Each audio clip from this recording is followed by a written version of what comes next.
Assalamualaikum warahmatullahi wabarakatuh. Perkenalkan, nama saya adalah Muhammad Nabil Alfaniat dari Prodi Hukum Agama Islam Regular Jepara akan mempresentasikan sebuah materi hukum keluarga tentang perceraian. Oke, sebelum masuk ke dalam sebuah kisah nyata, saya alangkah baiknya menjelaskan apa itu perceraian.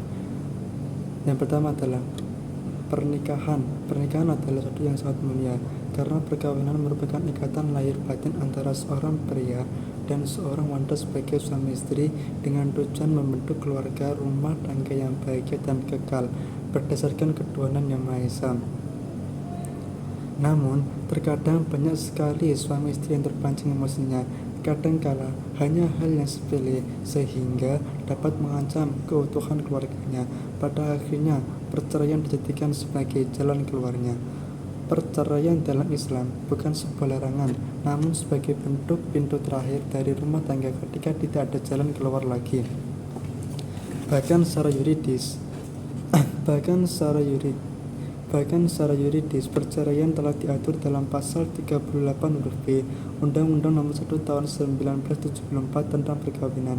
Di dalamnya dijelaskan bahwa putusnya suatu perkawinan dapat terjadi karena adanya kematian, perceraian, dan putusan pengadilan. Dalam undang-undang tersebut terlihat jelas bahwa putusnya perkawinan karena perceraian adalah berbeda halnya dengan putusnya perkawinan.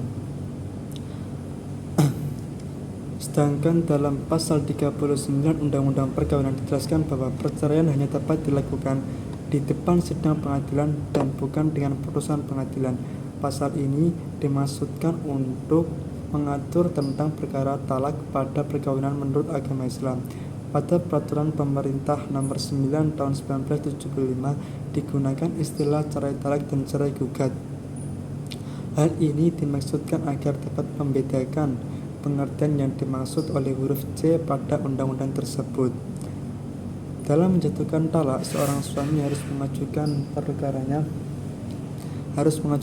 ke pengadilan dengan alasan-alasan yang menjadi sebab ingin menceraikan istrinya. Oke, langsung saja masuk ke dalam cerita.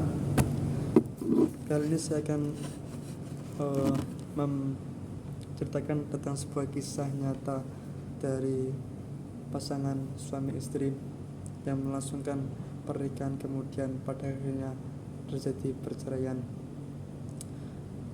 Kisah diawali dari sepasang kekasih suami istri yang pada awalnya tidak direstui oleh ibu dari seorang laki-laki. Namun pada akhirnya kisah cinta itu direstui oleh ibu dari pihak laki-laki dengan sangat berat hati. Alasan mengapa seorang ibu tidak merestui anaknya menjalin pernikahan dengan sang wanita tersebut karena seorang ibu telah mengetahui sifat asli dari wanita tersebut dan takutnya nanti si anak laki-lakinya itu terjerumus dan tersesat.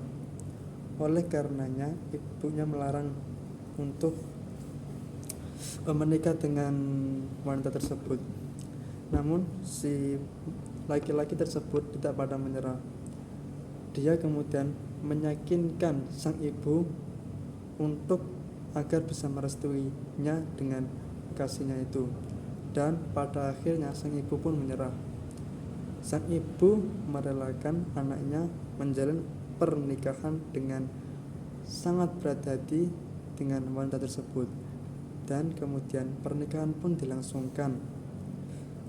Dan setelah pernikahan berlangsung selama 2 tahun, benar kata sang ibu, sang istri menunjukkan sifat aslinya.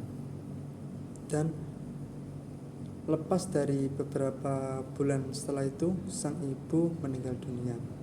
Sebelum meninggal dunia, sang ibu menuliskan sebuah wasiat untuk anaknya, yaitu bahwa dia harus menceraikan istrinya setelah dia mati.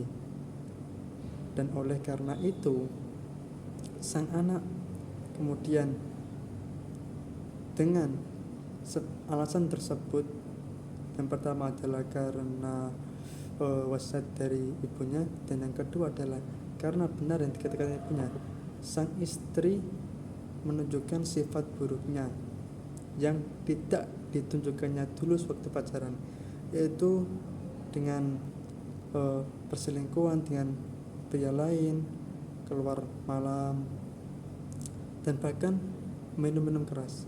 Oleh karena itu, sang suami sudah datang lagi. Kemudian sang suami mengajukan gugatan cerai ke pengadilan agama.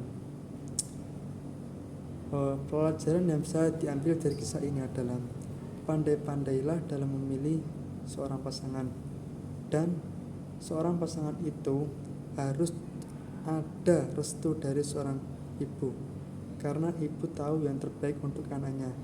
Cinta pertama seorang anak laki-laki adalah ibunya, dan cinta pertama seorang anak perempuan adalah bapaknya. Maka kalian carilah pasangan yang seperti ibu, yang laki-laki seperti ibunya, dan yang perempuan seperti bapaknya. Sekian dari saya. Apabila ada salah kata ataupun penjelasan yang kurang jelas, mohon dimaklumi. Wabillahi taufiq wal hidayah. Wassalamualaikum warahmatullahi wabarakatuh.